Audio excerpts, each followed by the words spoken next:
1 second. Just gonna pull up the agenda.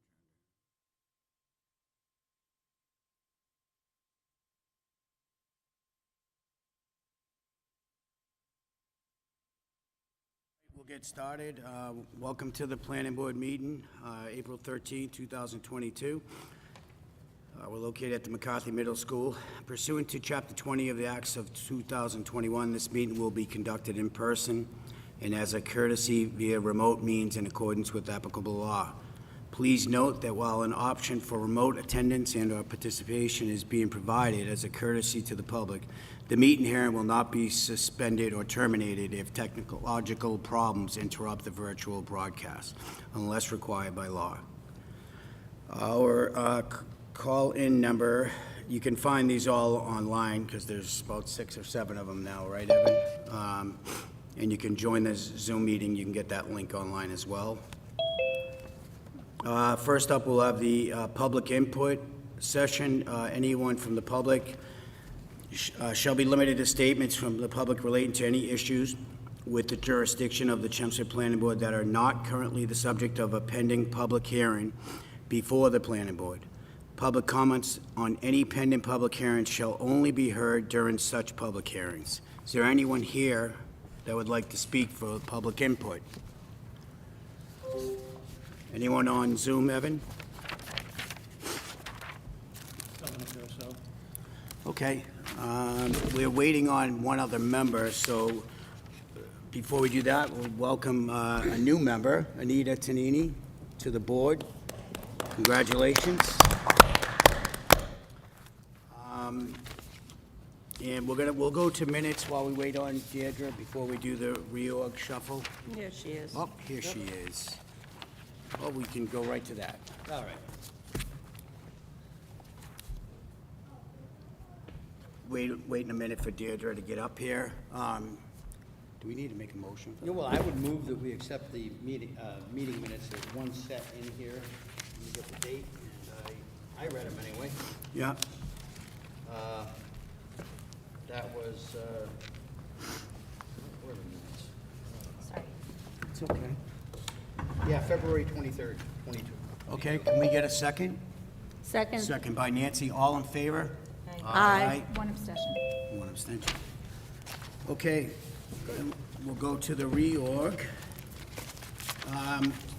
Moving forward, Mike Raceback is going to be the chair. Well, if Are we somebody gonna- nominates me. Well, you know, nominate. Yes, I'm making a motion to nominate Mike Raceback. Second by Second. Nancy. All in favor? Aye. Who Thank you. seconded that? Next. Thank I you. did. Thank you very much. Next up would be Vice and Deirdre. You would like to be, you're going to move, or somebody's going to nominate her. Well, Let me do that I'll first. nominate her for vice chair. All right, second. I'll second it. All in favor? Aye. All right, and then secretary. Someone want to nominate Nancy? Nancy is. I'll be reader. Second? Reader. You do it. Second by Second. Anita? Who All in sec- favor? Who motioned that? I motioned it. I seconded. Yeah, good. So we're in. Excellent, congratulations. Let me get out of your way.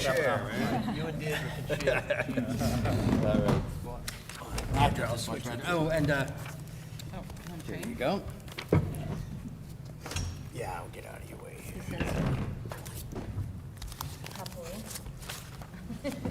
Well, while I'm standing here staring at the Behind the lights, light I'd like to thank Tim. That was a great year. Yes. You did Thank very, you. very well, and Thanks for the experience. as people may have noticed who watch the planning board a lot, it's our habit to rotate the chair every single year, which I think is very healthy for public boards. So Yeah, I I think, won't be next year, I'll tell you that. One note that I think Tim did a phenomenal job. Yes, he did. Absolutely. This past year, we had a few. We had a couple of controversial, goodies. Proposals, but I Yeah. think in all, I think he would have done great the second year, but he didn't want to do that. Yeah. Thank you, I appreciate that. He did a great job. Thank you all. Thanks a lot. Okay. And with that, Yeah. let me find my place. Okay, first order of business, we have, for new administrative review, we have ANR 672, 149 You Boston want to Road. do the Did I miss an item? Appointments? I would suggest that we move the appointments to the back, because we have several items of appointment back in the back end of this meeting anyway. Yeah. So let's do them all at once, and we may not finish them all this meeting, I'm thinking, depending on what people think they might like to get involved with. I don't want to make snap decisions here. Do you have to make a motion to move the appointments to the end of the meeting? Generally not. We can move them around, as long as it doesn't involve a public hearing that's got a posted time. So, is there anybody here for 149 Boston Road? Yes. Ah. I believe that's it. Give the mic a check, make sure you're on. Yeah. Hello, Hello. my name is Patrick Flaherty from PM Flaherty Associates, and I'm here with John Harrington from 149 Boston Road. And the plan before you is to really create one new lot. 149 Boston Road and the house next door are on 7.5 acres. So as you leave the center of the town and head toward the Triangle Gas Station, South Row, this property is on the right-hand side, and it stretches back to Parker Road. Parker Road also converges in there at Triangle Gas Station. But there's quite a bit of land, 7.5 acres. Here we go. All right. Why don't we share that? Because I'm having trouble bringing up the... Okay.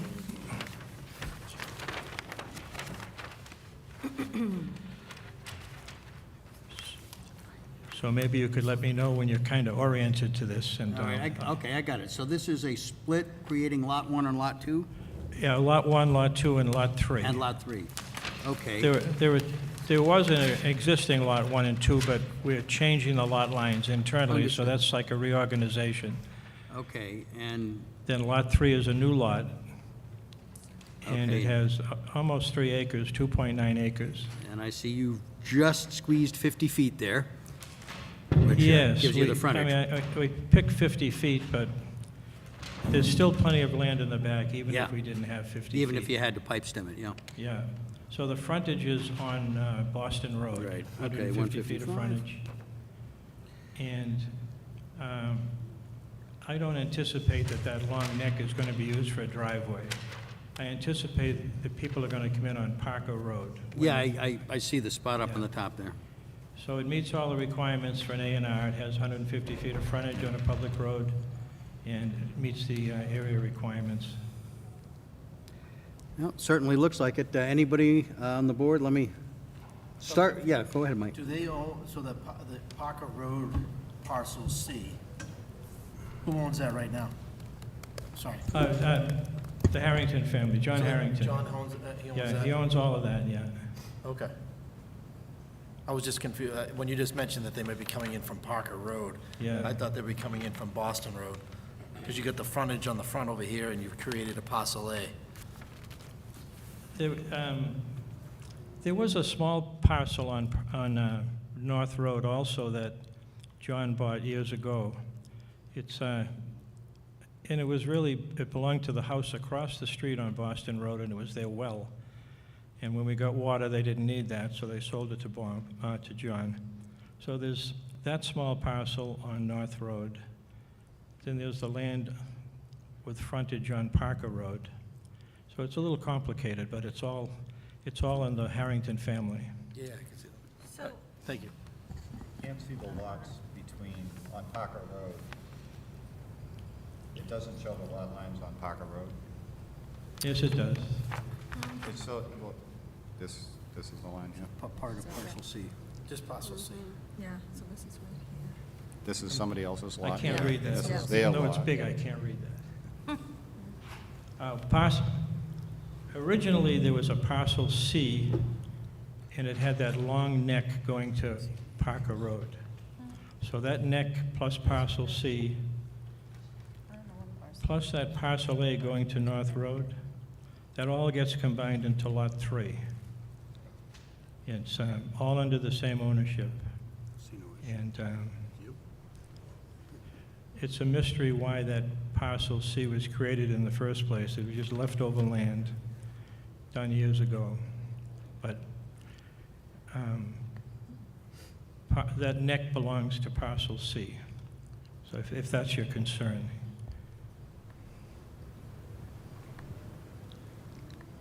But there won't be a parcel C if you sign this plan. It'll just be lot 3.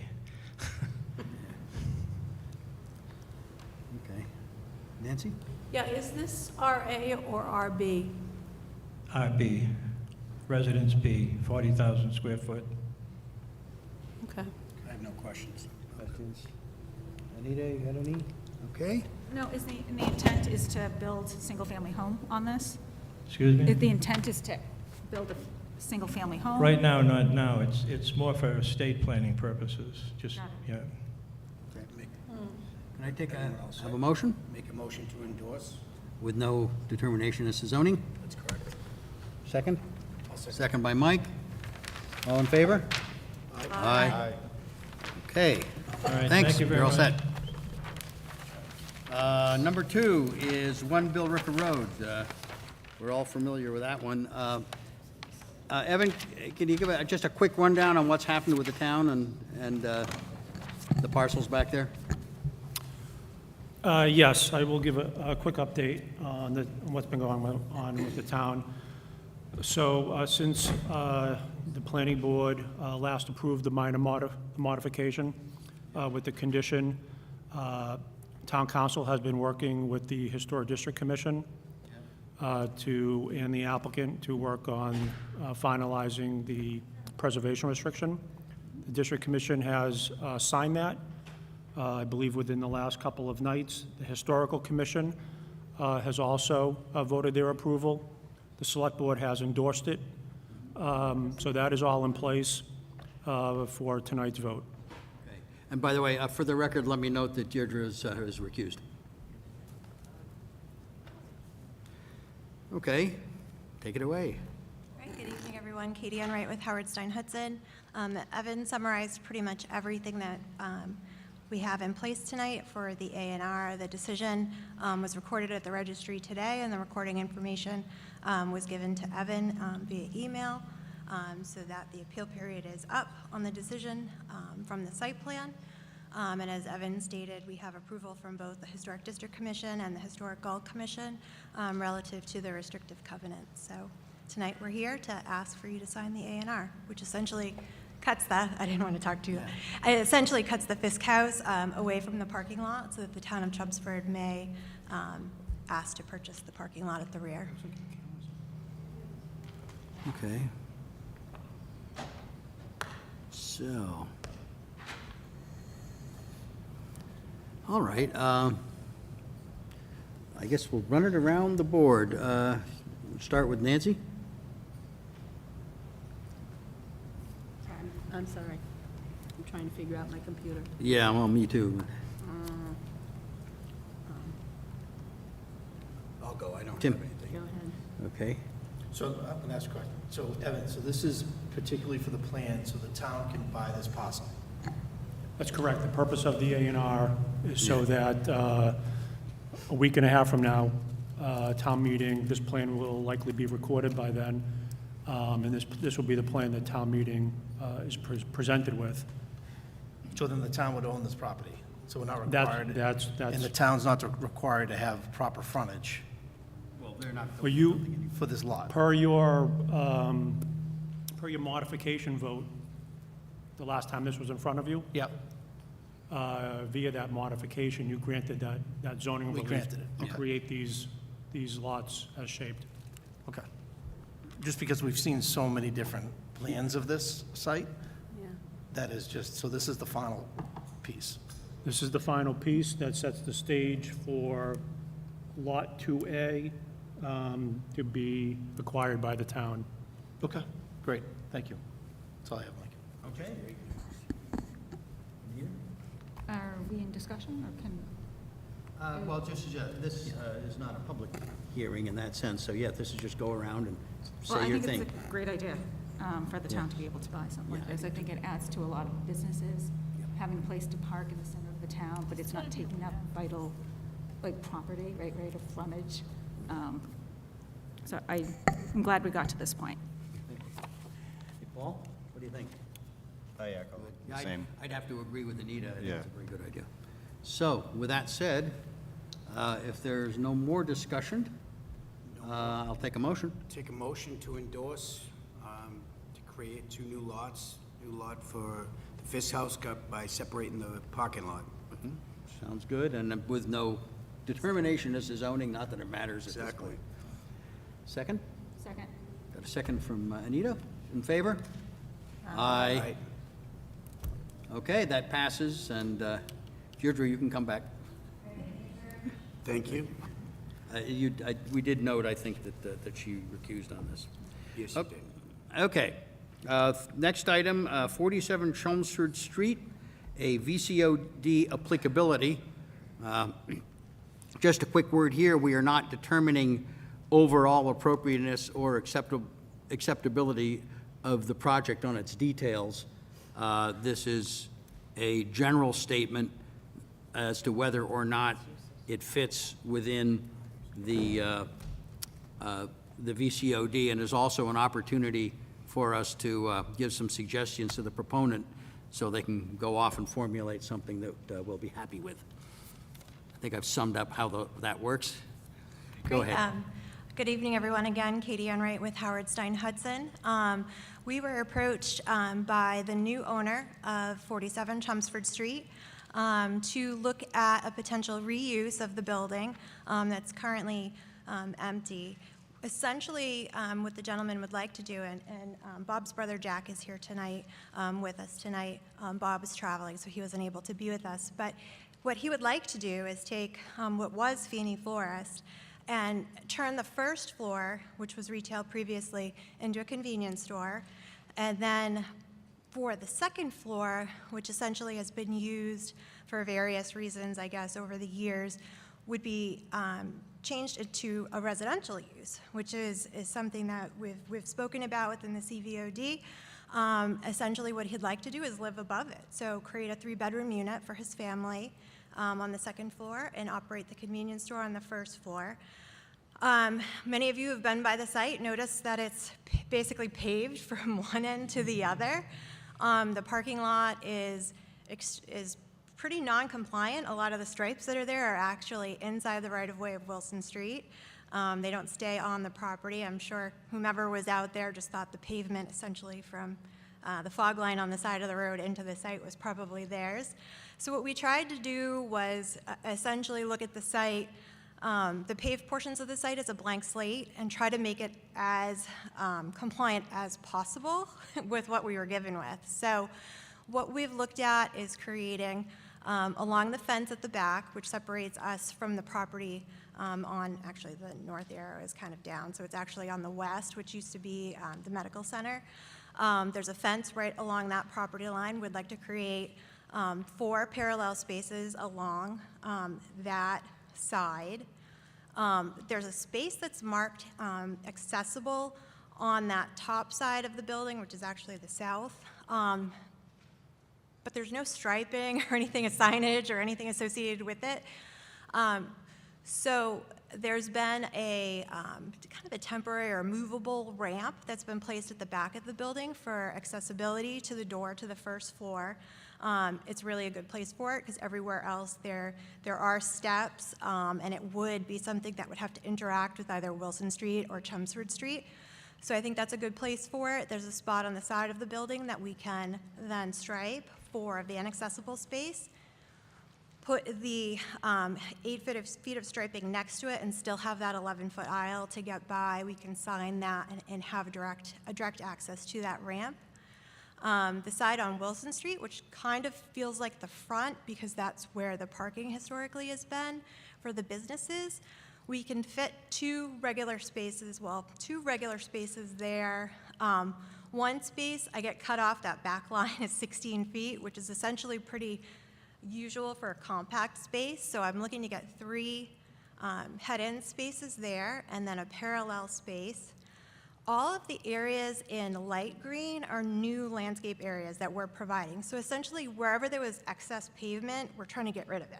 So we've taken out about 760 feet plus or minus. So we'd cut the pavement in those areas and vegetate those areas, and we can talk about what they're vegetated with at site plan review. But this is just to kind of sketch out where we could try to limit those curb cuts a little bit more, so there's not just giant swaths of pavement out to Chelmsford Street and then also out to Wilson Street. We've also proposed for this conceptual plan a bike rack. Certainly that would be helpful to people coming and going and kind of the pedestrian nature of Chelmsford Street. And that really pretty much covers it. We've included certainly the table on here for the CVOD district, but essentially the only items that are changing is the fact that we're providing one unit on the top floor, which residential is only allowed under the applicability within a CVOD within this district. And then because we're creating additional open space, we provided that on the chart also to show that we're over the 5% open space for the lot. Everything else remains unchanged. They're not changing the outside of the building. I have talked to the owner, and we will be preparing signage for the site plan approval process to make sure that you could see that also that the signage fits within the district. I've asked him to look at the Center Village district requirements in that design, and certainly within the district itself, there are dimensional requirements that he has to basically go by when he provides this signage. So at this point, the architect has just done floor plans to show how the first floor will be reconfigured and the second floor would be reconfigured. Based on the amount of parking that we can get on this site, what we're asking for is we're fully compliant with the 3 spaces needed for the residential unit on the second floor, but we would need a 50% basically permit from the planning board to bring us down to those essentially 5 spaces that we have for the retail portion of that first floor use. So that's what we would be seeking for site plan review from this board. And with that, I think pretty much captured everything. I did provide you with a sewer calculation also, so that you understand how this fits within the moratorium within your package, and I can certainly talk about that too. The dumpster would stay in the same exact location, and that pretty much covers it. So if there's any questions, we'd be happy to answer them. Any questions for the proponent? Okay, this is I know this is a problem property, has been for a while. Nancy? Yeah, I do have a question.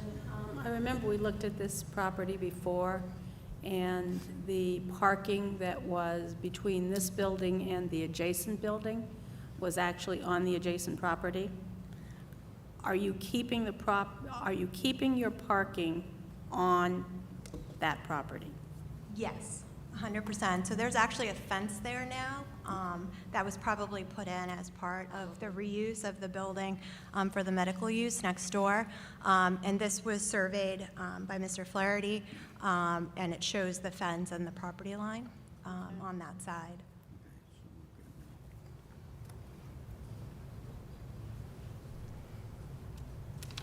Okay.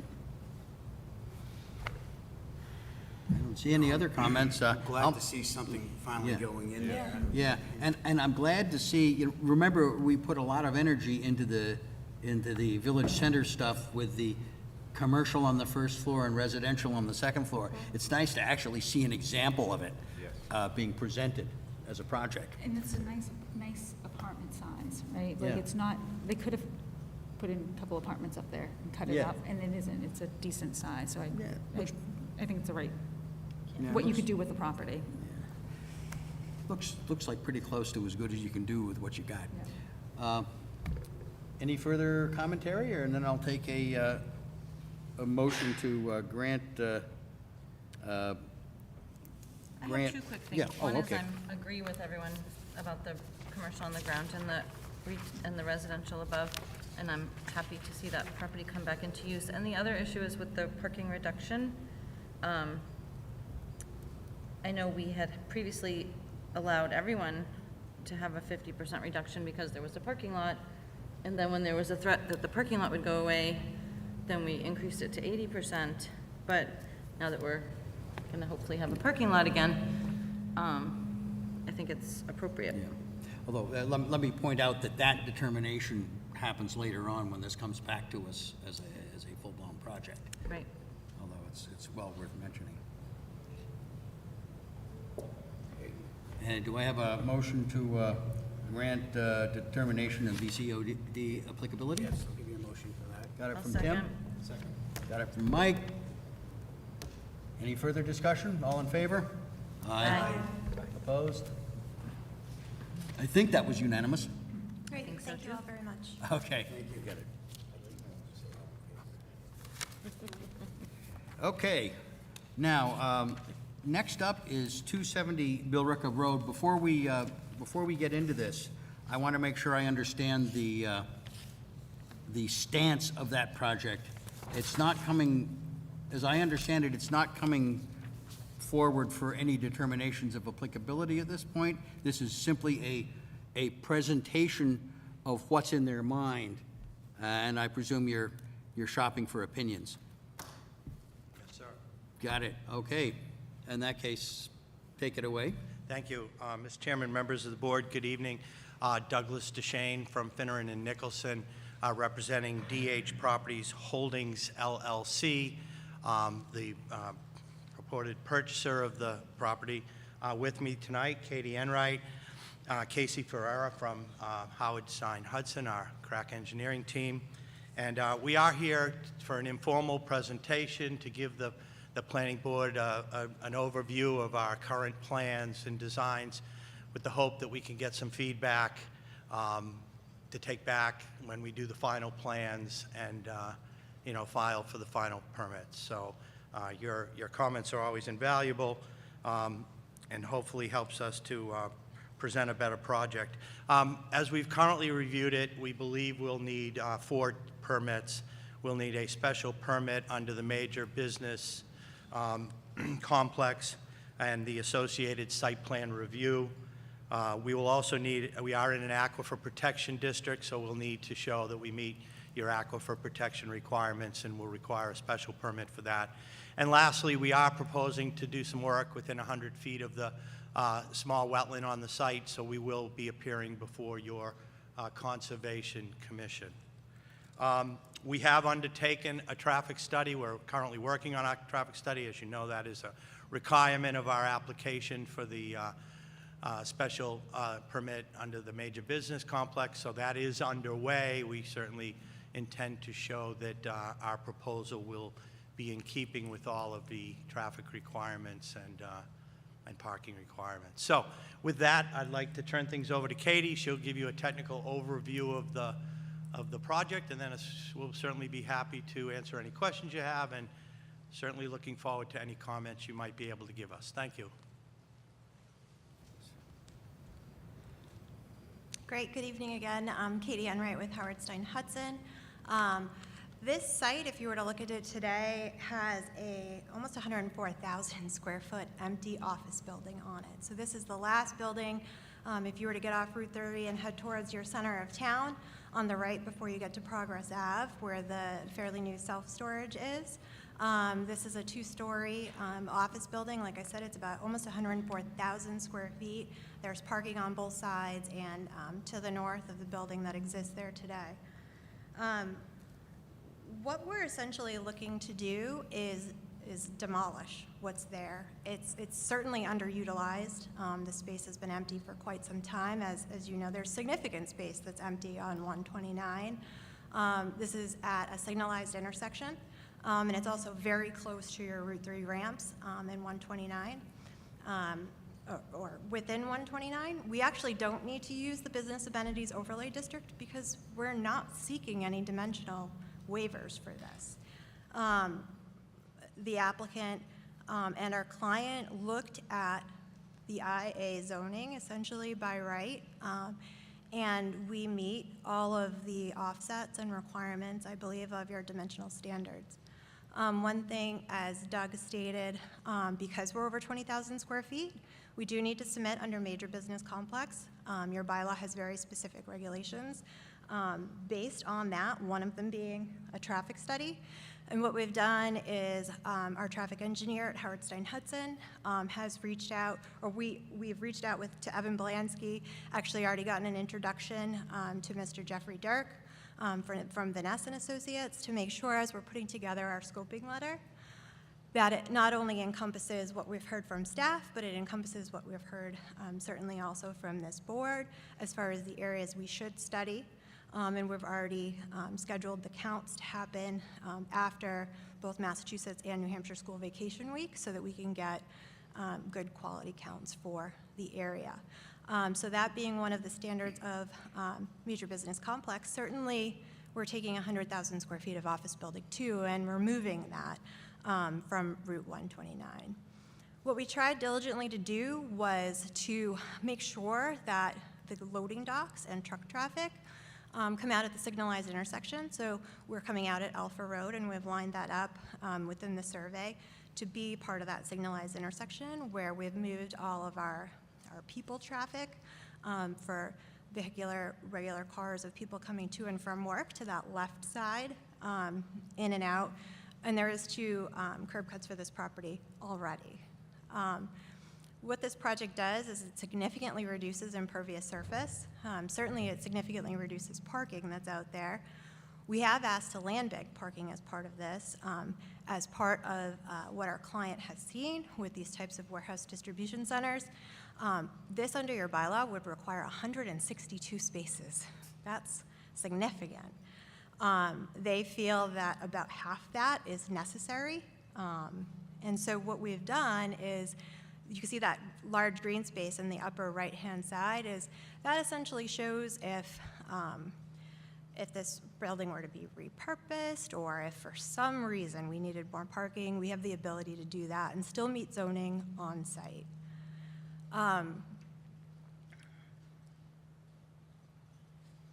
With the sewage, this is probably good news for this project. Essentially, we're going to cut in half the sewage uses of this building that's out there today. So if you were to look at this 103,000 square feet of office space, you need about 7,700 gallons per day. A distribution warehouse use is based on number of people. And so to be incredibly conservative, if I took 162 people at this building, we'd still only require 3,200 gallons per day. So a significant reduction in sewerage for the site. Major business complex requires essentially 2 different criteria. Again, traffic, which we're going to talk about when we come in for site plan review. And then essentially looking at drainage. And again, as I've already stated, we're going to be significantly less impervious than that's out there today, and we're going to prepare a full stormwater management design to meet both Mass DEP and the local stormwater bylaw when we come in for site plan review. Also, Aquifer Protection District, again, we're greatly reducing the amount of impervious on site, and we're going to provide infiltration and treatment of our stormwater per the points specified as far as proof within the Aquifer Protection District special permit also. So we have that started to put together. We do have, this was based on GIS information. We do have a complete field survey that came in Monday of this week. So we're going to start to articulate this plan on actual on-the-ground conditions. We had the wetlands flagged and the full survey completed, so we're going to start to work that out. Where this wasn't a BAOD or a CEIOD project and it didn't have that kind of upfront preliminary, I think all of us as a team realize how important that initial feedback is and that applicability stage before we spend all the money to engineer the project and go down a path. So we're here tonight really to get initial feedback from this board, to set us down, a certain road to make sure that when we come back to you, that we're hitting all the markers, so. Katie, could I just jump in for a minute? If I could, and I do apologize to the board and certainly to my clients, we do have representatives of our clients here this evening. However, I believe they're on Zoom or watching through your television coverage. So Michael Bennett and Zev Markowitz from DH Properties Holding LLC is, as far as I know, with us this evening electronically. So I did want to let you know they were here in case you had any specific questions for them. Thank you. All right, let's see. I guess it's time for us to comment. Who would like to start? Go ahead, Mike. I got a couple questions. Katie, what's the height you're proposing? I don't know if you mentioned that. Sure, it is just going to be a one-story building, and I don't have the height yet, but certainly it'll be within the 45 feet height limitation. And then the other question while you're there is on the turning radius of coming northwest on 129 towards the center of town. Is the truck going to be able to turn if it's in the right-hand lane? Yes. That would just be make sure we have enough. That's my just biggest concern I have in pedestrians walking on that sidewalk. Yep, and so in that, it is a little kind of funky where the intersection comes in, where the existing signalization is. So we ran both the Chelmsford fire truck and the WB67 to make sure not only they could get into the site, into those parking spaces and into all of those loading bays, So a truck wouldn't have to be in the left-hand lane to turn in? It could still be in the right-hand it lane could still and be make in the that right-hand lane, sweep? that's correct. Okay. That's all I had. Thank you. Okay, anybody over there? Sure, here? I'll speak up. Oh, okay. So I'm extremely concerned about putting a warehouse on 129. That's our prime office space in the town of Chelmsford. We've done, a good job in trying to market it. Our vacancy rates during the pandemic went from 18 to 11%. Sure, sorry. Yep. Can you hear me now? Better? We've been trying to market this space. It's prime location. I'll repeat, our vacancy rates went down during the pandemic from 18 to 11%. If we put in a distribution center, we're basically condemning the rest of the area. I can personally attest to the fact that you will not be able to rent out the surrounding complexes for office space. I personally have visited at least 95% of all office complexes from Concord Road down to Burlington, from Bedford to Waltham, a third of Boston and Cambridge. And when I'm looking at office space for my employees, if I see a warehouse or a distribution center, we turn around. We're not renting it. We have 300 Billerica Road is now, we have some tenants going in there that they're spending money. I think before we even entertain this, we need to look at what the other businesses in that area want to do. I also want to talk about the biotech space. Massachusetts has done a great job in investing in biotech. We invested back in when they undertook the Life Science Initiative, we made a conscientious effort to invest $1 billion in life sciences. There is no real estate in Boston and Cambridge. They've focused on moving it out into the suburbs. That was the whole plan of this initiative when they started it. The industry has added over 100,000 jobs in Massachusetts with an average wage of $191,000. It's expecting to add another 50,000 jobs in 2024. The state added 5 million square feet in lab space from 20 to 21, and it's projecting to add another 20 million in lab space to be built by 2022. They are projecting most of it will be outside of Cambridge and Boston. Now, when you go to Mass Bio, we are listed as a platinum town, that we encourage life science companies, right? And it's clear, you see it. It's Boston, Cambridge, Watertown, up Route 2, then expands to Waltham and Lexington, up Route 3, right? You've got Bedford now, has, I think, 354,000 lab space. Billerica just landed T2 Biosciences, which is taking 70,000 square feet on Concord Road, which that complex there was empty for a decade, the space that they're taking. I think it's premature for us to be even considering putting a distribution center in this location without bringing Lisa Maloney in here. And then talking to the other owners of those office spaces. I mean, 300 Billerica Road is doing what we wanted. They're bringing Press Cafe, they're spending millions of dollars, and we are going to screw them by doing this, let alone the traffic impact. All the towns, if you look at, all we need to do is look at the town of Milford, Dedham. They went ahead and allow them to do this, and now they're regretting it. Additionally, this is warehouse space. So we're taking Class A office space, which is valued at a certain level, and converting it to the lowest level, which is going to put us in a tax deficit. We're not gaining any tax money here because this is valued less. Warehouse space is valued less than Class A space. Everybody knows that. And we're actually, running the risk of that all converting to lower tax revenue. So I think it's a very dangerous slope that we're going down. Furthermore, the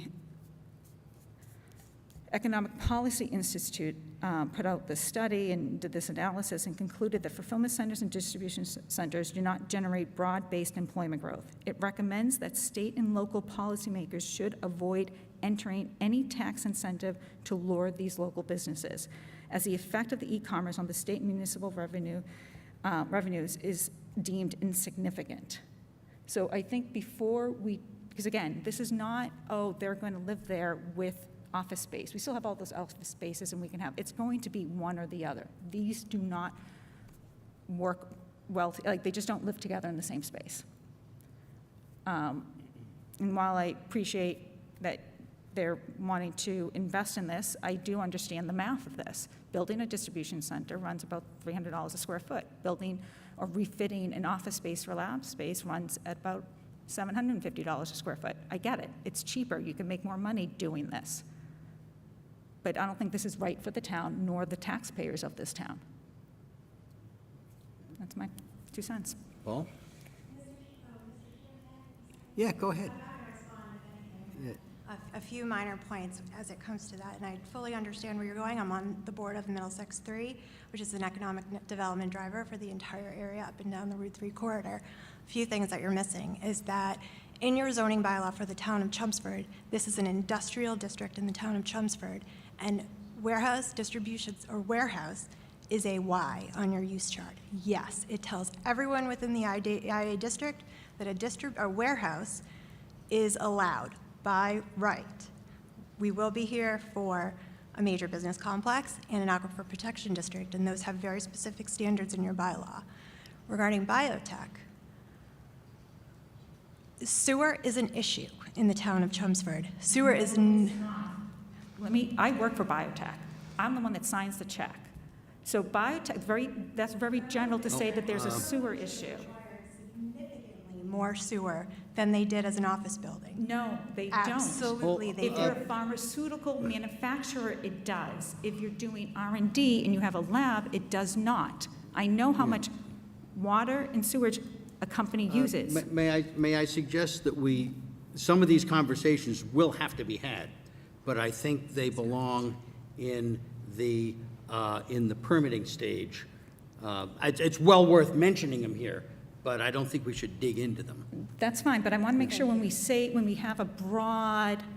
something like that, we understand that there's very different aspects of life sciences and biotech, and that's a broad spectrum.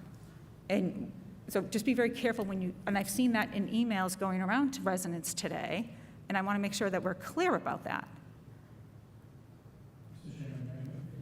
Yes. Yeah. Maybe for your May 4th work session, Yeah. there's been a suggestion that Lisa Maroney engage with the board. Maybe the board needs, If you can get Lisa to come and have a Yeah. chat with us, I think okay. Let's do that, because this is that's more our of a, rating this is expert. more of a policy discussion. Yeah, The applicant is trying to outline what's allowed under current zoning. yeah. Major business complex provides some discretion, not necessarily policy But not discretion. unlimited, certainly. Okay, yeah, let's take this up, and I think Lisa might be able to add a lot to the conversation. Great. Super. Got anything else? Paul?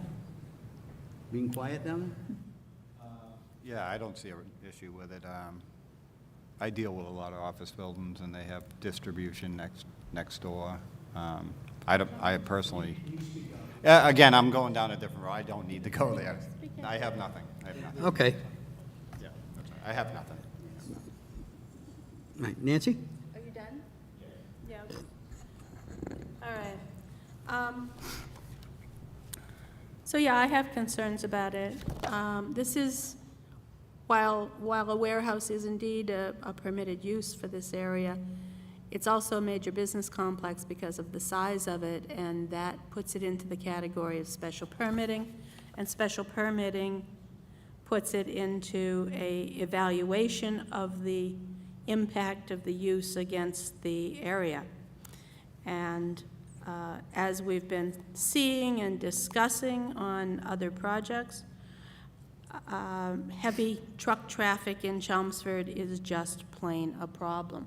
It's a problem as it currently exists because of the asphalt plants, and any action that we take in the future that would add additional heavy truck traffic is simply going to exacerbate the citizen complaints.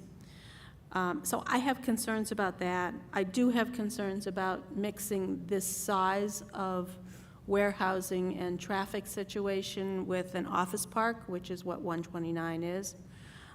It is IA, and IA is office park, or office park is IA.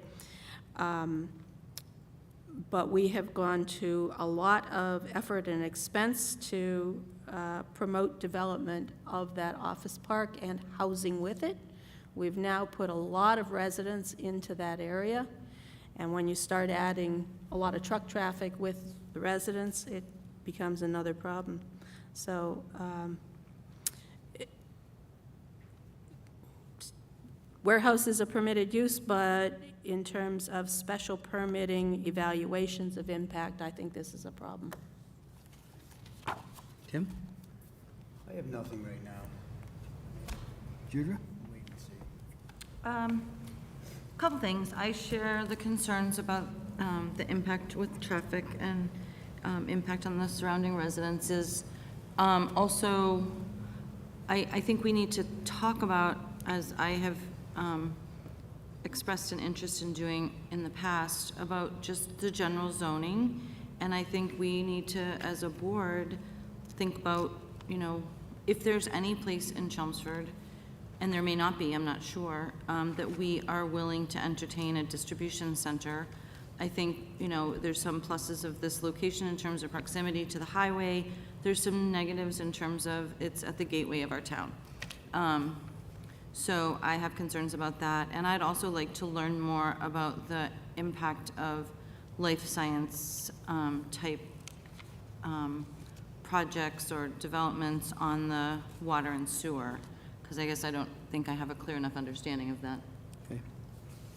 That cover you? I guess I get my 2 cents. There are concerns here. On the other hand, this is fairly close to Route 3. One area that's probably worth some investigation is what, and I think the traffic study could be steered toward reporting on this in some, objective way. Coming in and out of there, how much is going to be coming from the Route 3 side? How much would be coming from the other direction? I think that's important for us to know, because that'll tell us a lot about traffic in the rest of the town. We should also understand, this is a state road, but there are variations in the way state roads function. Some of them are under different jurisdictions, effectively. I don't know what the possibilities are here of forcing, left only coming out. Certainly we can't keep trucks in general off of 129. It's a state road. But we might be able to guide them toward a Route 3 connection, which may be what they're all going to do anyway, because I can't imagine wanting to drive a substantial truck through Chelmsford to get anywhere except in Chelmsford. You're so close to Route 3. Another comment I'd make is I'm rather hesitant to see the board making decisions that, in fact, the market ought to make. I can understand the argument that biotech is very valuable. I work in biotech. On the other hand, when you have a piece of property and the project that comes before you first is some kind of a distribution center, you have to ask the question, why did the market decide it wanted this rather than something that might potentially be more profitable in many ways? Now, the argument about the value to the town is a significant one, but at least monetarily, we have typically steered clear as a board of getting involved in that kind of determination, and I'm not sure that's really our bailiwick at all. So there's some ideas for you, and see how they would apply here. Also, let's see, any other stuff? Kind of hate to see the old building go. I actually worked in it once. Can I just add? Way back when? Can I add a comment? Yeah. Just some recommendations the Economic Policy Institute recommended for towns in order to make sure that they're recuperating their losses. Yeah. And this is just something to throw out there, is to make sure that the trucks that they use are registered in the town. So like, for instance, if Yeah, UPS that would help us with That's- revenue. that's Because a few again, bucks. they tend to find that this is detrimental to towns. Another thing that we're finding, and we have an issue already with UPS, is that, well, now, UPS, it's pretty straightforward. You take a right and you're on Route 3, right? Like Yeah. like you're supposed to take a right. But trucks don't take a right. Right. They get lost. They're leased employees, they're not employees of UPS, so we can't complain to UPS. So that's a major issue in this environment, and a lot of towns are dealing with it, and I think we need to look at what the other towns who have allowed this. I also want to point out that, Waltham was empty for 10 years. 128 was a ghost town, 10, 15 years. They do not allow distribution centers in there, and now Waltham, between Bedford and Route 20, is packed with pharmaceutical companies, biotechs. Every platinum company, and we're designated, Chelmsford's designated a platinum company by Mass Bio. That means they encourage life science companies to come up, okay? None of the towns which are platinum allow for distribution centers in their town. So we're at a crossroad. I mean, I know why we're getting presented with the distribution centers, because we are, great location, and it's a hell of cheaper for them to build a distribution center than to retrofit and do a lab. If I were them, I would be doing the same thing. Makes sense. But we're not here to help them make money. True enough. I will invite Lisa for May 4th. Yeah, please do. Please invite Lisa. and, Just an FYI, you will be hearing from me as well. Okay, good. I will make it my business to Yeah.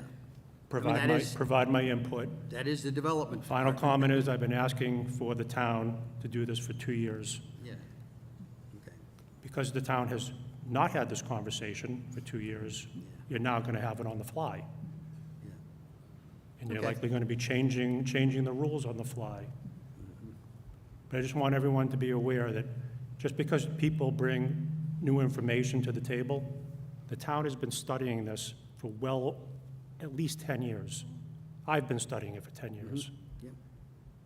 And you can have the zoning, but if the market doesn't agree with you, Yeah.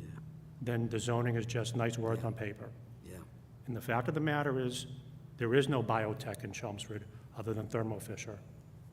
Biotech's not here, it's not looking to come here, it's not the right address, it's not the right location. There's a variety of reasons it's not here. Then you layer on lack of sewer and anti-development, and that leads us to where we are today. Okay. So we can talk about it, and we will on May 4th, but it's a very complicated issue.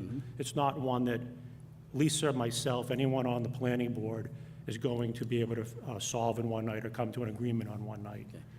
Well, let's have that discussion, and are there any more comments from the board that would be useful for the proponents? They're trying to figure out what their next step is. And, Yeah, I recommend them contacting Mass Bio, because okay, there's good. running out of space, and there is no vacancy in Boston, and rents in lab space in Boston is over $100 a square foot. Yeah, I know there is some pressure in, I won't say biotech, but certainly medical some of it being equipment and not biological, there's that, to move out of the cities. I've seen that. Yeah, and there's also, UMass Lowell just recently started Yeah. their biotech program there. I mean, I think it's 4 or 5 years now, it just started. It's funny. We also have New Hampshire, which is Yeah. now doing a push for med devices. Yeah. So, it's clear. It happened, I hate to say this, but it happened, back in the 70s and 80s with technology, right? Starts in Boston, starts in MIT, goes out to the suburbs, hits Yeah. 128 first, and then it goes up. And it hits Lowell and it Right? heads, Like, heads and to it's- New Hampshire. How long was the town going to wait?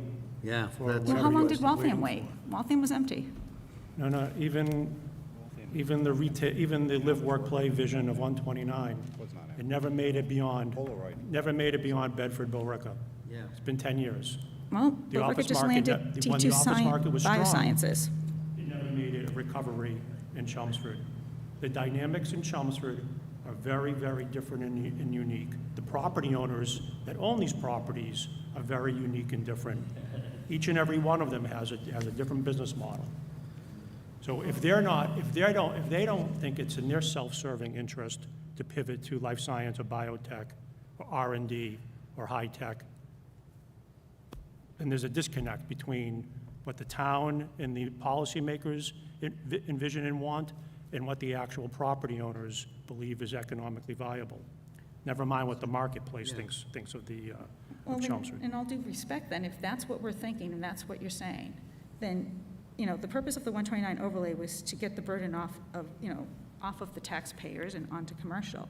But if you're saying that we're going to keep it empty, we're not going to get that relief, then we should probably look at changing it to single-family, because single-family homes will give us more revenue and be less of a financial impact to the town than a distribution center, quite frankly. Well, it could well be. Let's have I that. mean, if that's what you're saying, then Well, I we didn't say really need to that. look in all of this. great.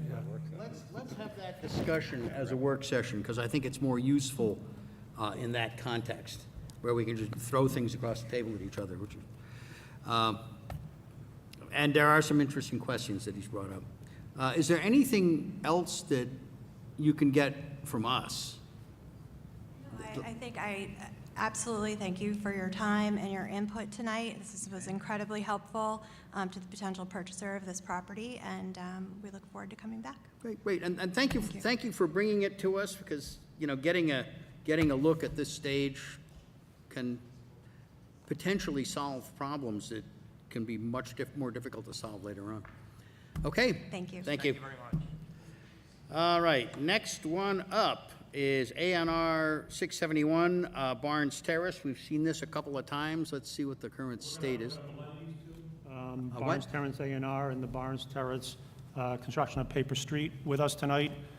After the applicant does a brief update, Phil Paradis from Beta is here for the board's peer review consultant on the engineering side of this. Phil's memo, I gave each board member a hard copy of his most recent memo from yesterday.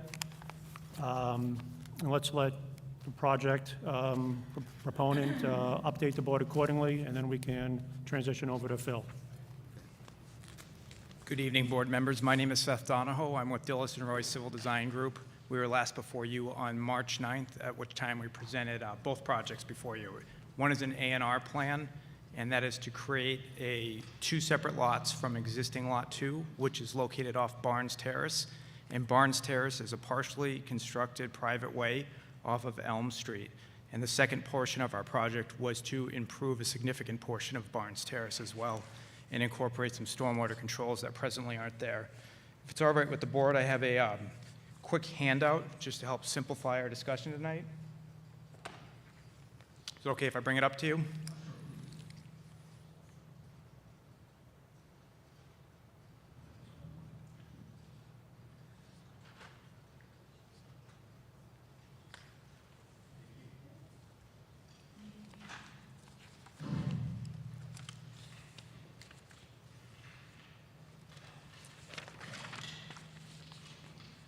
So what you have before you is an Anr Plan that was endorsed by this board in 2019, and that shows the existing layout of Barnes Terrace, and I've highlighted the improved portion of that.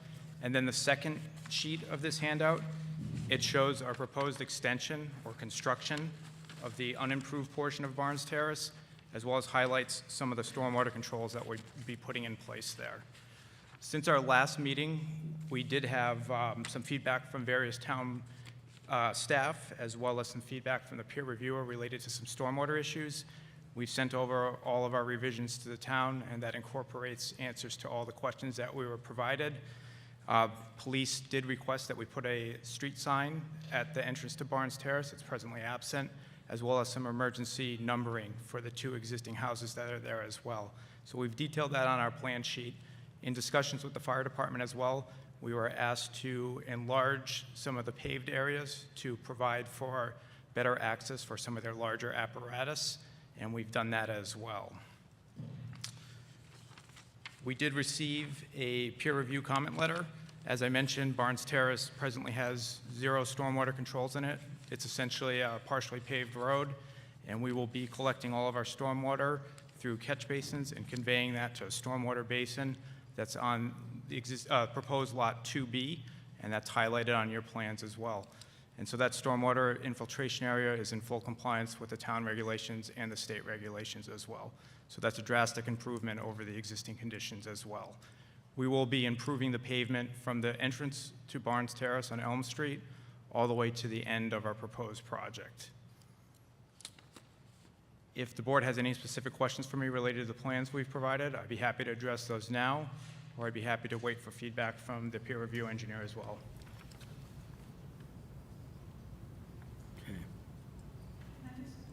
So you're looking at cutting this up into 2 buildable lots? That's correct. So And there's the third lot presently is one, in- which is Lot 2, and we're proposing Lot 2A and Lot 2B, which is a division of existing Lot 2. And parcel A is not a building lot? Why isn't that? So that is to be held on by the existing landowner. They just wanted to have the privilege of being able to walk their Okay. dogs or just use it as they always have. But it could be a buildable lot at some point. We have a note on our plan, the Anr Plan. It actually says that adequate access is only being provided for Lot 2A and Lot 2B, and that parcel A would need to come back to you to receive that. Okay, thank you.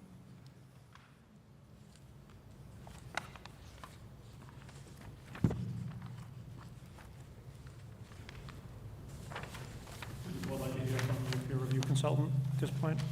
Yeah, unfortunately, it came in late enough that, you know, let's hear about it. I haven't had a chance to read it. Yeah, I think it's fairly straightforward. Phil? You're- Yes. Yep. Can you hear me? Yes, we can. Okay, yes, so just way of introduction, my name is Phil Paradis. I'm an associate with the Beta Group, been there for 17 years. I'm a lead accredited professional as well as a professional engineer and also a certified professional in stormwater quality. So we've had the chance to review this on 2 different occasions. The applicant, the engineer has addressed the majority of our issues. So one of the issues is that you know, the regulations require that low impact development techniques be utilized to the maximum extent practicable.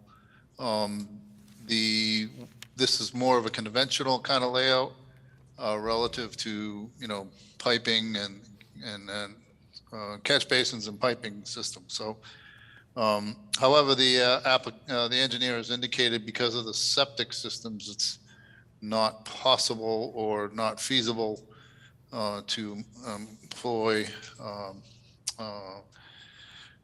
LID techniques. This is the soils here have a hydrologic soil group rating of B, which is very good soils for infiltration and low impact development techniques. Having said that, SW2, we always recommend in all the communities that I work that all residential homes be runoff from roofs be directed to infiltration systems, especially in this kind of soil condition. They are virtually maintenance-free. They have, if there's no pavement areas being directed to them, they have a very long lifetime. And like I said, that they're rather inexpensive. It also has it has the effect of a low impact development technique in that it infiltrates water primarily at the source, very close to the source where it's generated, as opposed to gathering it all and putting in one bucket at the end. Our recommendation is that they do install infiltration systems for each residence. And the final one was the applicant did not provide, or the engineer did not provide an adequate operation and maintenance plan, which is required under your regulations. And they are proposing to, they asked for it to be conditioned, and it's a number of different things. So SW 17 to SW 23 plus one later, SW 32. That's so so we recommend that a more adequate operation and maintenance plan be submitted for review now, unless you want to have someone review it once it's submitted. It's fairly incomplete. And the final thing is that the applicant has indicated that both the observation well and the drawdown device, which are required for stormwater basins, infiltration basins, are not appropriate for this small basin. We don't see a scale in the regulations to substantiate that. However, if this is going to be maintained by the applicant and be, I always recommend that everything be built to town standards in case somewhere down the line this road becomes one that the residents want to be accepted. So we do recommend that they install what's required for under the stormwater management regulations, stormwater management standards. And that's, oh, and then there's one final comment on SW 31 is we're not sure in terms of, because there's not a good stormwater, a SWIP plan, operation and maintenance plan, that the site will not direct runoff during construction to the infiltration basin. So we typically recommend that the basin not be constructed to full depth, so that they can come back once all the site is stabilized. They can come back, remove the sediment, remove 6 to 12 inches of native soil, and restore the infiltrative capacity of the basin. So that's all I have for comments relative to stormwater for this project. Thank you very much. Thank you. Sure, please do. So we did look at low-impact development on the site, and as the peer reviewer engineer mentioned, we are proposing 2 septic systems, and they're roughly in front of each dwelling, and they're slightly raised, and that's due to the moratorium on sewer. So the ideal solution for us was to avoid having open water or swales in close proximity to the septic system, and that's why we did not do that. The end result of whether it's a low-impact development or traditional catch basins like these would be conveying water to the exact same place as what it's on this plan here. So it's just a different way for things to get from point A to point B. We just felt that this was a better solution for this particular improvement. And the other portion of that is because we are actually improving from Elm Street all the way to the end of our proposed project, and we're putting all the catch basins in the unimproved portion of Barnes Terrace now. So we'll be conveying our stormwater to essentially the bend in Barnes Terrace, where we'll be able to collect it, treat it appropriately, and infiltrate it. If we were to look at an alternative, there's a substantial area of trees that is about halfway down the constructed portion of Barnes Terrace, and we would need to remove a significant portion of those to provide for an area to convey that runoff in that manner. So this is also for a benefit for the abutter, as we're going to preserve some wood lines there as well. The comment related to infiltrating the roof runoff at the actual roofs, the stormwater system and all the models that were presented actually account for the roof areas so that it's taken care of in what we're providing. We have no objections to providing some type of drywall at the roof if that's the board's prerogative and they would like to condition that. I just wanted to point out that it's something that is not needed on this, but we're happy to install that as an additional safeguard. The operation and maintenance plan, we did provide an operation and maintenance plan in our stormwater management report. This project was actually initially reviewed by the town engineer. At that time, the town engineer's comment was that the O&M plan was in good order. We take no disrespect to the peer reviewer, and we're happy to provide a more robust one, but that's why there's a difference in opinion on that, and we'd certainly provide a full O&M plan to this board or to the town department at time construction or before construction is to commence. And truthfully, a lot of that information hasn't been established yet.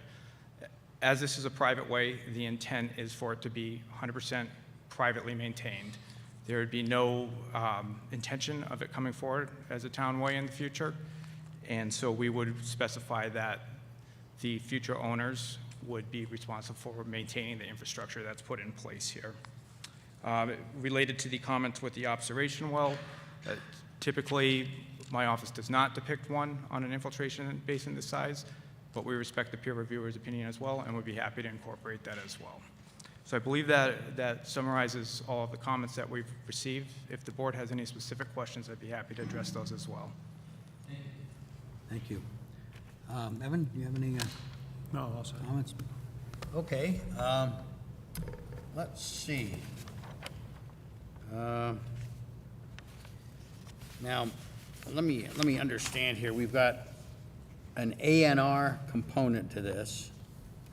Then we have the paper street component, including the new piece of Barnes Terrace. And, those are the two components of this.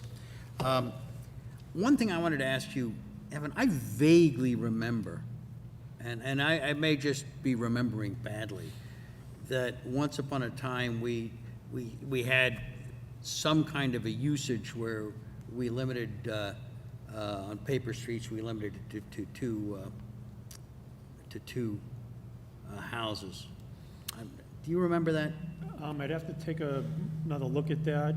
The one way to interpret this is that the actual paper street, which is in front of you this evening, is for two house lots. Yeah, it's only that section beyond the. Right. And that is indeed one way to interpret it.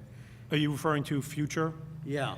So we can place a condition that says any future must come back to the board Yeah, for for review the, and approval. I think we would need to. We've done Anybody that that's gonna before. come back probably have to anyway, but yeah, I would like to see a condition of that sort.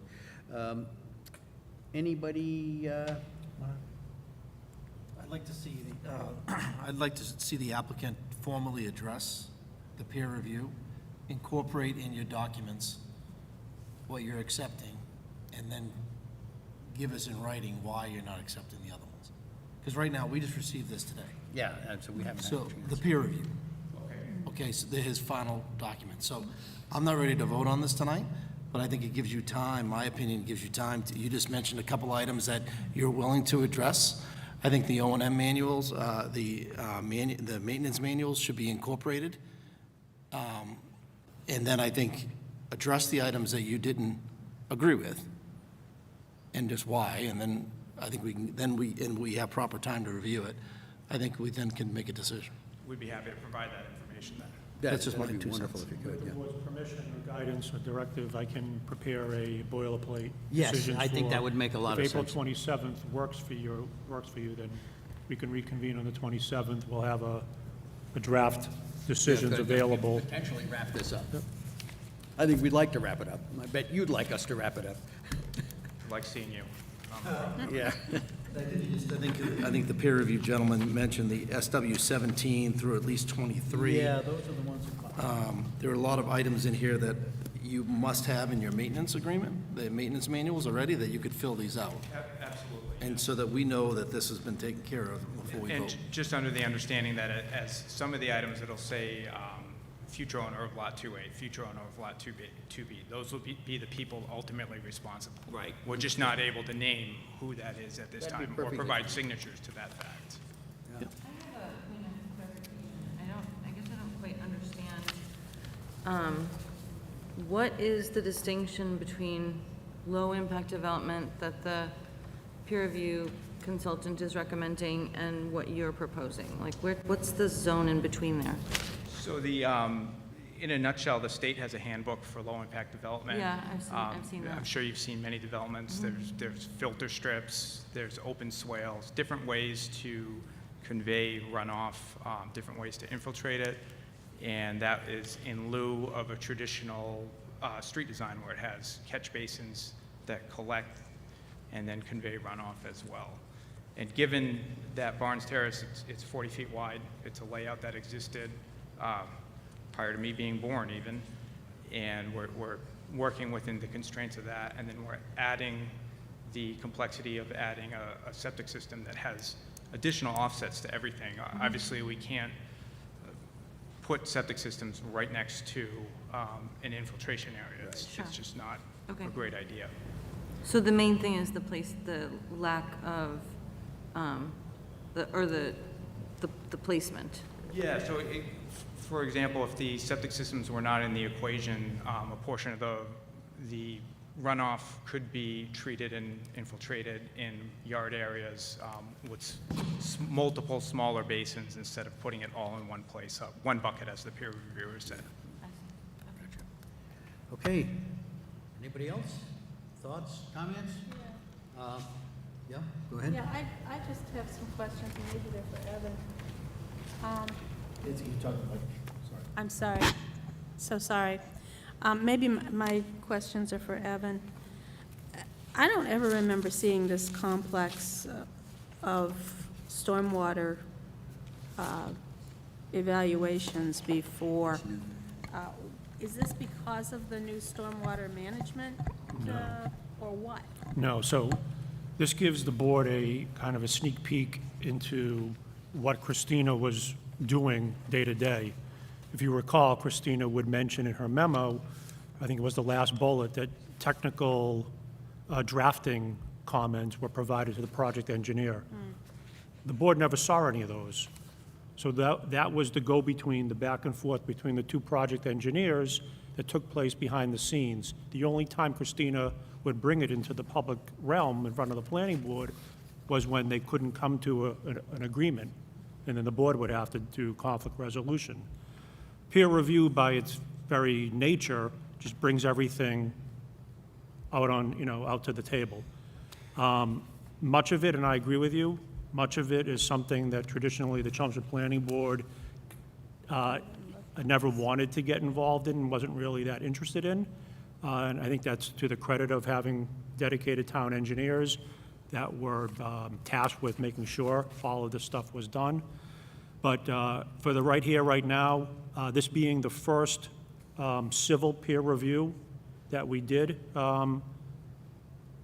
I wasn't sure where to draw that line, so we tasked Beta with doing a full stormwater peer review, even though, as the project engineer mentioned, Christina had begun some of it.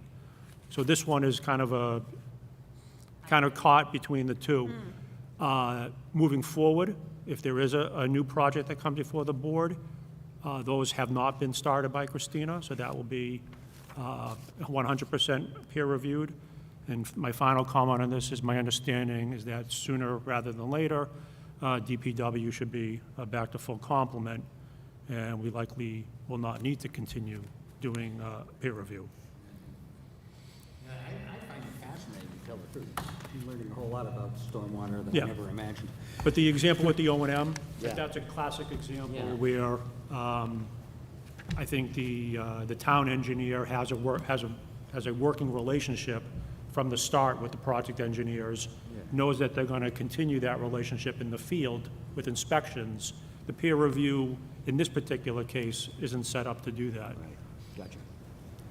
Okay, if there are no more comments, I would accept a motion to continue to the 27th. Make a motion to continue. Motion by Tim. Second. Oh, second by Deirdre. In favor? Aye. Do I abstain on this since No, technically? that's fine. You can abstain. I think that'd be appropriate. Okay. Very good.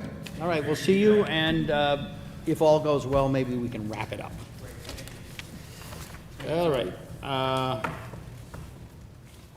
Let me flip this over. My understanding is that 9 Acton Road has been continued. Yes. Do we need a formal motion for that? Motion to continue 9 Acton Road. Do you have a date for that? 27th? 27th, okay. Motion to continue 27th. A motion, second? Second by Nancy. In favor? Aye. One abstention. Okay. And now, now we get to the Davis Company and the project on River Neck. We also have a continuance on that one as well. We have a I believe I continuance on emailed that one as out. well. Yep. Looks like early dinner. Yeah, to the 27th. Okay. All right. Do we really want to have these two yep. projects on the same night? Well, it's not really the board's choice, one, meaning the applicant's requesting the continuance. I wouldn't be surprised if River Neck is continued again. But Okay. I agree, 9 Acton Road likely will be closer to the end. Okay. I just think, don't we make our own agenda, or do the developers dictate Well- the agenda? Well, the developers are already, have already granted extensions to the board on the time to act, Well, they and they're asked requesting for the the continuance to a continuance. particular Well, date. we can always turn them down, but to what purpose? I'm just thinking, I mean, I was looking at this over the weekend thinking, good God, we're gonna be here till midnight. And I fear that we will be here till No. midnight on the No. So 27th. as the board knows, the board and the chair manage the meeting. Yeah. So if the board says we're meeting from 7 to 9, you're meeting from 7 to 9. Right. And then within that 2-hour period, it's the chair's job to manage how much time you're spending on each agenda item. And- So there's nothing preventing the board from saying, for 9 Acton Road and River Neck, we're not spending more than 45 minutes. Well, I You know, think on in the each. case of River Neck, the agenda, the piece of the agenda here was not the traffic. It was all the other things. That was the intent for tonight. That was the right? intent of it, and I think that's a good intent because however it comes out, we need to get those on the table and out of the way, and they're probably a lot less contentious. 9 Acton is 9 Acton, and I think the Barnes one, sounds as if that's going to be fairly quick. So do you need a motion then? Yeah, I would say that, and if we get any information, Evan, in the next couple of days, that says that that's not a wise decision, we can always make a change. Sounds good. Motion to continue Motion. to 4/27. Got a second from Mike? The other Mike. In favor? Aye. Okay, very good, and just the people listening on the River Neck, I know there's a lot of interest. We're going to try to stick to the non-traffic aspects of the project next time, so, judge your attendance and interest accordingly. But if someone wants to speak during public input and they bring up traffic, Then we'll tell them, no, it goes to the next meeting. goes to the We- next, we but you wanna will keep allow this them to. limited. Okay, but you will allow them to speak on that. Oh, yeah, again. well, there'll be another shot. Okay. There'll definitely be, we're not gonna cut anybody. Okay, I off. just want to make sure Oh, yeah. because, But although we have heard a lot on traffic, and we've gotten a bit more, as you've seen in the meantime, so I wouldn't expect a huge amount of additional information coming up. But this is gonna go for at least another one. okay, I just want to make sure. Yeah. Okay. Board committees. I believe that's next one up.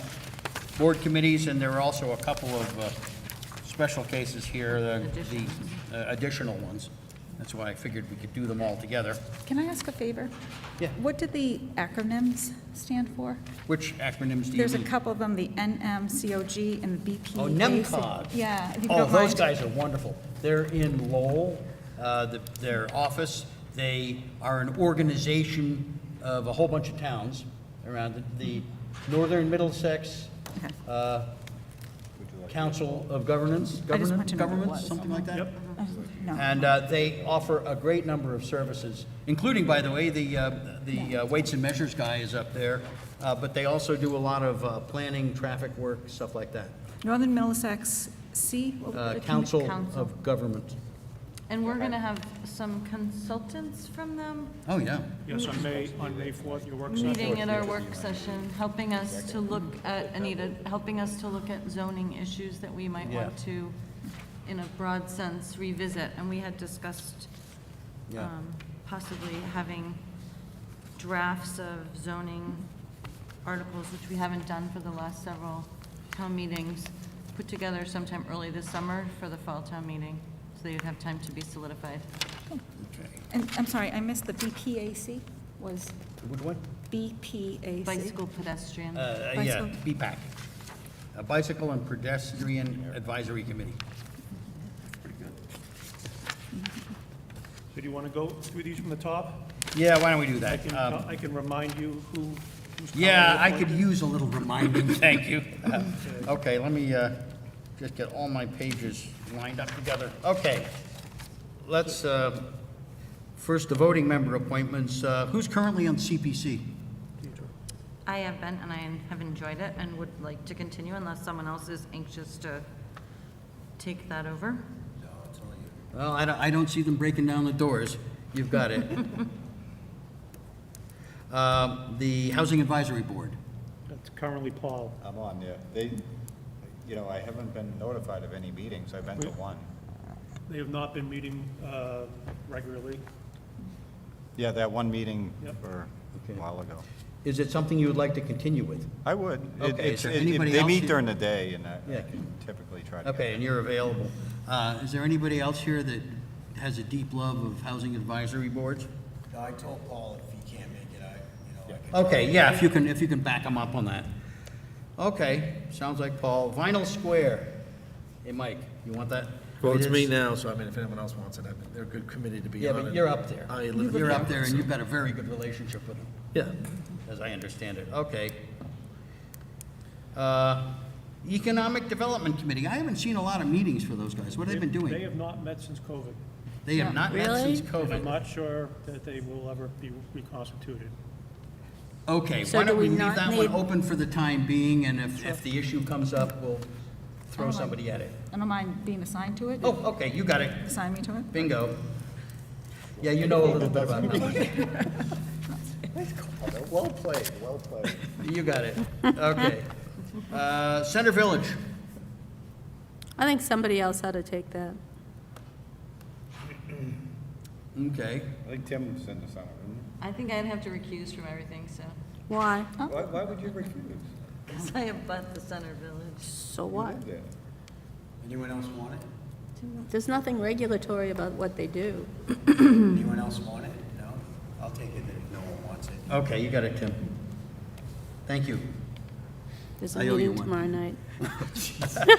No, sir, really? Okay, Yeah, who's there is. currently doing NEMCOG? I can try to back you up if you Paul? want. Yeah. They have a meeting tomorrow night? I'm willing to step down from that. I Tomorrow's really, Thursday? it just started to get into the meeting today. I can't be there either. Okay. Recently, and it's interesting. Maybe after we meet with the representative, someone else may want to step in. once they get Okay, the- why don't we delay that Yeah. until, See why if don't you stay anybody there else feels until we like- talk to the representative, and then that'll give you it'll give everybody an idea, particularly Anita, what It's an NEMCOG's interesting all group, about. it really is, they're, you know. And is George Wait, still? what are we waiting on? I'm sorry. NEMCOG. What about it? Why? Because we're gonna have one of their guys in to give us some Oh, advice and good discuss. idea. and give You guys, people you an idea guys what may it is. be interested in Yeah. taking my role. Yeah, good idea. All right, so we'll leave you in there for the time being, Yeah. but we can change it at that point, depending on what people would like to do. Okay, that's those. Now, there's a new liaison position, Clean Energy and Sustainability. I'd be interested in that, I guess. Huh? If nobody else is interested, I'd be interested. Okay, we've got, Is that Paul McDougal? yeah, okay, we'll put Paul on it. I think you've got a couple of ones that aren't huge, so, that's good. Master Plan Implementation. You want it? I'd be perfectly happy to take that. I think And you'd be- well, I was on it anyway. Yeah, Well, yeah. we need somebody that was on it, is the point. So it's you or Right. me. Okay. And I'm Do we have to appoint- overwhelmed with life right now. Do we have to appoint any other members of that? Um, Not from this Yeah. board, though, but isn't there the public? There's the public member. Didn't we say we were gonna post it, like the, That's why it's on tonight's agenda, because you wanted to wait until after the election. Yeah. right.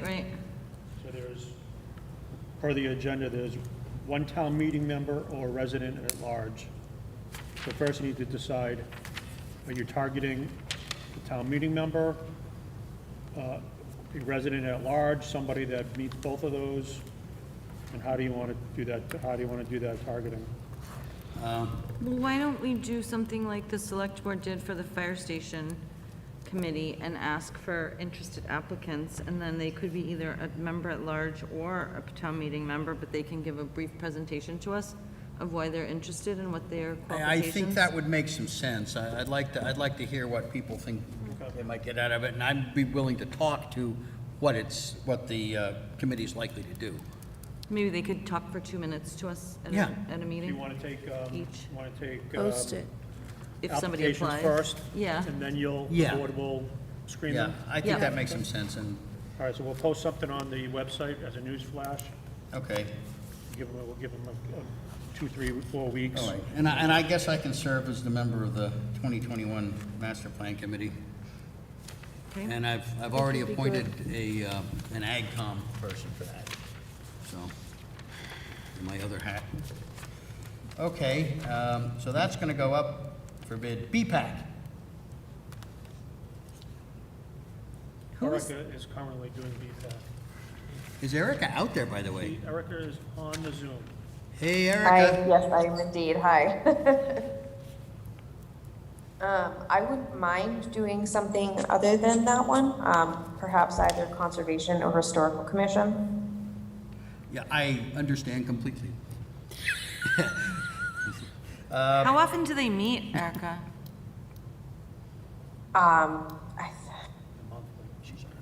Not frequently. I haven't been able to attend many meetings just because of timing, but I don't think I've really missed much. What time do they typically meet?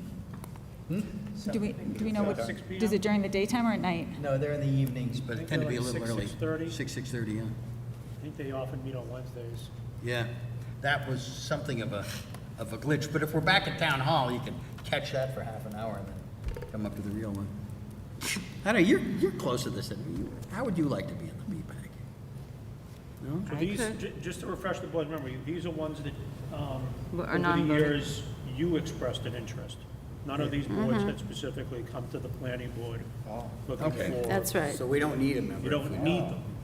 Correct. Well, okay, I think we can pass on the BPAC. They know, it was about 4 or 5 years ago, we had a bunch of interaction with the BPAC, and I think we understand what they want, a bicycle rack on every project. Yeah. And they understand what we want, something that we can put into our rules. And so got I think we're lined up with them. Historical Commission, Nance, what do you think about doing that again? Yeah, I would. Didn't Erica just ask? Erica just Yeah. asked for that. Huh? Erica just asked. I'll take that. I'd be happy to do conservation as well, though. Okay. Oh, it's okay. If- All right, Erica, If you you've could got make an Concom. impact with them, go right ahead. All right, Oh, she wants conservation, then yeah, I'll take historic. all right, Erica's got conservation, you've got historical. I've been doing Board of Health. Have you been enjoying them? They're fine. I mean, Deidre, could I they do ruffle them? through their papers and They- you don't know what they- they are. Yeah, you Yeah, never see they- what they're doing. Deirdre, Yeah, would you mind if I incoming- grabbed them? Then they do What? the Would you mind if I took that? No, it's fine. Just because I'm also the liaison on the FinCom. Oh, ideal. To Which the would Board be- of Health? Yeah, I'm the liaison, That's so we'll fine. just work. Two I've never birds. seen you Yeah. there. Yes. I've never seen you there, though. So I just do the budget review, so this would be nice to kind of like bring it all in Oh, I see, together. I see how your, Yeah. what your relationship is. Yep. Okay, I think that makes some sense, That's actually. fine. ZBA? I'll keep it. Okay. Anybody else have a burning desire to hear about people's porch encroachments? Okay. Nice way of putting it. You know, I actually go to a fair smattering of meetings like this, and sometimes they're more entertaining than you might imagine. I've been a couple times. Yeah. Okay, do we have any more that we need to deal with? And Evan, were you able to get that all down? Because I was too busy talking. I wrote them down too. Okay, if I see anything that doesn't match my list, we can talk. Okay. Everybody, next up, let's see, new business, where there might just be one of those. Second? Second by And Deirdre, all in favor? Could you find the name right? Great, thank you. I gotta catch myself every time I think of deer. Yeah. Make sure that this is the most updated set. Dear John, dear Dry.